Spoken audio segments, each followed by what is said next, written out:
Welcome to SKM institute. नए सत्र के लिए इग्नू के सॉल्व असाइनमेंट अवेलेबल है। आप इस व्हाट्सएप नंबर पर कांटेक्ट कर सकते हैं सॉल्व असाइनमेंट्स के लिए, या आप डिस्क्रिप्शन में जो लिंक दिया गया है, चैट लिंक है, आप वहां से डायरेक्ट चैट कर सकते हैं।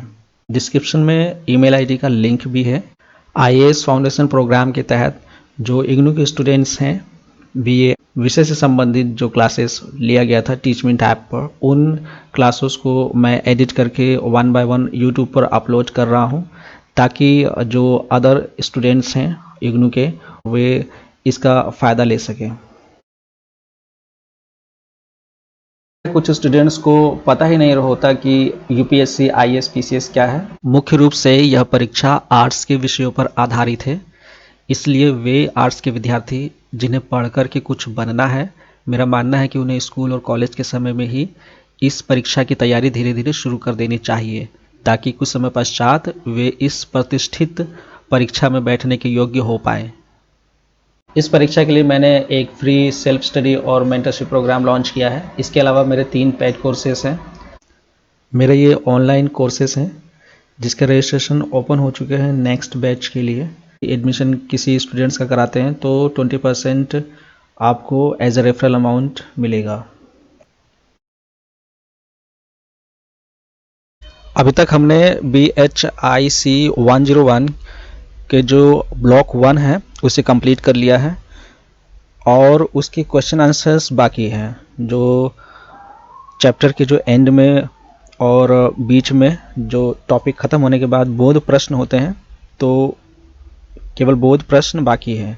तो तीनों चैप्टर के बोध प्रश्न हम करेंगे। ठीक है, आज ये जो है फर्स्ट चैप्टर ब्लॉक 1 चैप्टर 1 का ये जो क्वेश्चन आंसर्स हैं उसे मैं डिस्कस कर रहा हूँ। तो पहला प्रश्न है कि भारत के 3 प्रमुख भू आकृति क्षेत्रों की चर्चा करें। वैसे तो बुक में ये दिया गया है कि हर एक पर 5-5 पंक्तियां लिखें, लेकिन क्योंकि एग्जामिनेशन के पॉइंट ऑफ व्यू से तैयारी करना है, तो इसे हम एक जैसे एग्जामिनेशन हॉल में जैसे लिखना होता है उस तरह से हम इसे तैयार कर लेंगे। तो इस प्रश्न का उत्तर इस तरह से होगा कि मुख्य रूप से भारत के 3 प्रमुख भू आकृति क्षेत्र हैं, ठीक है, जो कि निम्न प्रकार हैं। पहला है कि हिमालय के पर्वतीय क्षेत्र, दूसरा सिंधु गंगा के मैदान, और तीसरा है प्रायद्वीपीय भारत। तो सबसे पहले इसमें डिस्कस करेंगे कि हिमालय के पर्वतीय क्षेत्र, पर्वतीय प्रदेश के बारे में। तो हिमालय के पर्वत पृथ्वी की सबसे अंतभव पर्वत श्रृंखला है। इसका मतलब है कि यह सबसे अंतिम में जो डेवलप हुआ है, यानी कि सबसे नवीन पर्वत श्रृंखला है। ठीक है, और हिमालय की पर्वत श्रृंखलाओं के अपक्षय और भूमि कटाव के कारण जलोढ़ मिट्टी, यानी कि कछारी मिट्टी, और जलोढ़ मिट्टी को ही कछारी मिट्टी भी कहा जाता है, निरंतर बहकर भारी मात्रा में मैदानी क्षेत्रों में आती है।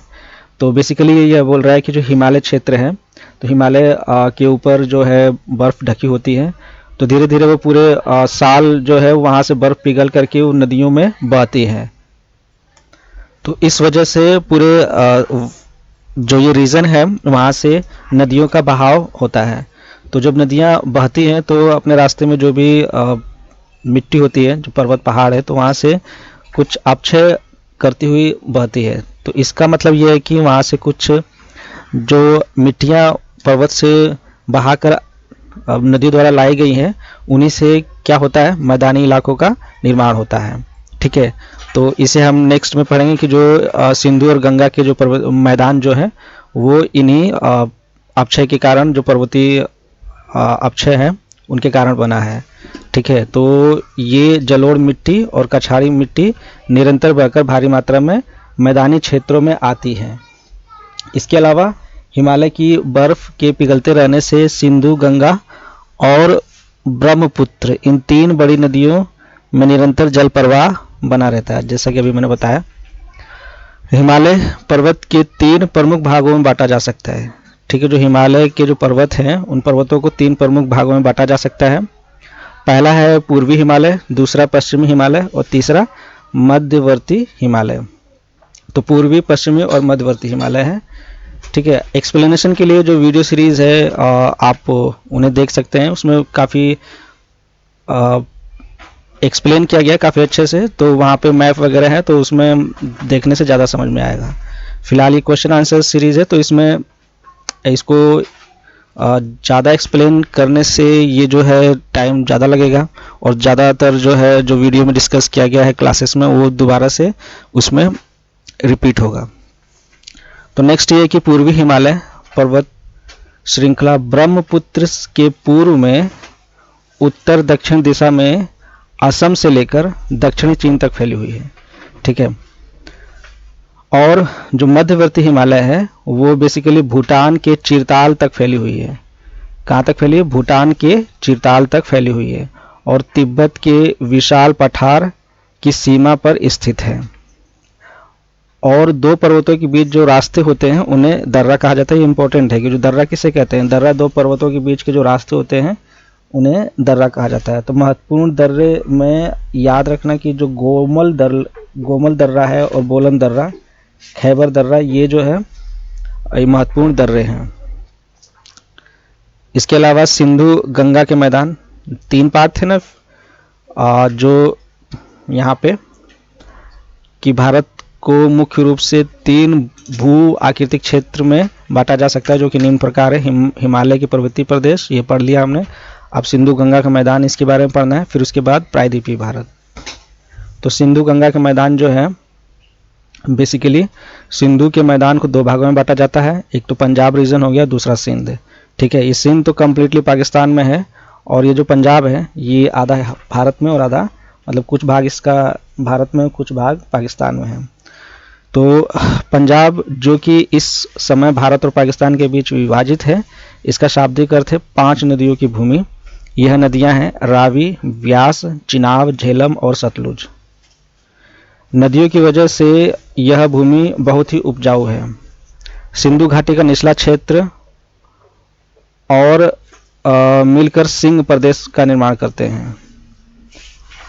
सिंध प्रदेश सिंधु नदी का प्रदेश है और बड़ी मात्रा में चावल और गेहूं उत्पन्न करता है। तो ये बेसिकली सिंधु के मैदान हो गए।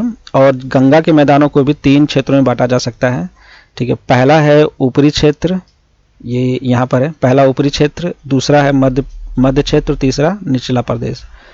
निचला क्षेत्र जो है गंगा के मैदानों का ऊपरी और मध्य क्षेत्र भौगोलिक रूप से उत्तर में हिमालय पर्वत श्रेणियों और दक्षिण में मध्य भारत की पर्वत श्रृंखलाओं से सीमाबद्ध होता है। जो गंगा के मैदानों का ऊपरी और मध्य क्षेत्र भौगोलिक रूप से उत्तर में हिमालय पर्वत श्रेणियों और दक्षिण में मध्य भारत की पर्वत श्रृंखलाओं के बीच सीमाबद्ध होता है। तो बेसिकली ये जो हो गया उत्तर प्रदेश, मध्य प्रदेश, ठीक है, और दिल्ली गुड़गांव का जो रीजन हो गया, ये सब क्या है? ये गंगा के मैदान है। ठीक। और ये कहाँ तक फैले हुए हैं? उड़ीसा वगैरह को लेकर के बंगाल प्रांत तक ये फैला हुआ है। तो ये जब इतना बड़ा जो रीजन होता है, ठीक है, मध्य भारत समेत, इसे गंगा के क्षेत्र या गंगा के मैदानों में बांटा गया है। ठीक है। इसे गंगा के मैदान बोलते हैं।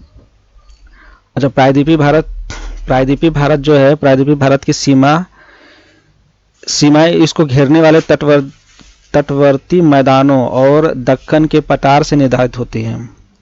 तो दक्कन का पठार 4 प्रमुख भागों में बटा हुआ है, और यह है महाराष्ट्र, आंध्र, तेलंगाना और कर्नाटक। ठीक है।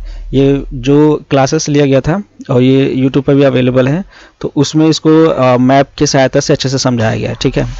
तो पूर्वी तटवर्ती मैदान और इससे जुड़े भीतरी प्रदेश तमिलनाडु में आते हैं, तथा पश्चिमी तटवर्ती मैदान जो कि बंगाली खाड़ी में है भी सुदूर दक्षिण में मालाबार यानी कि आज के केरल राज्य तक फैला हुआ है। ठीक है। तो ये प्रायद्वीपीय भारत के बारे में हो गया।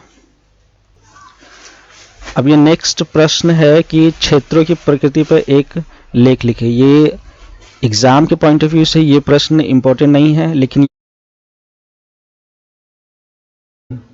यदि आपको ये लेक्चर्स पसंद आ रहे हैं तो एटलीस्ट लाइक दीजिए, अदरवाइज आप कमेंट सेक्शन में फीडबैक दे सकते हैं।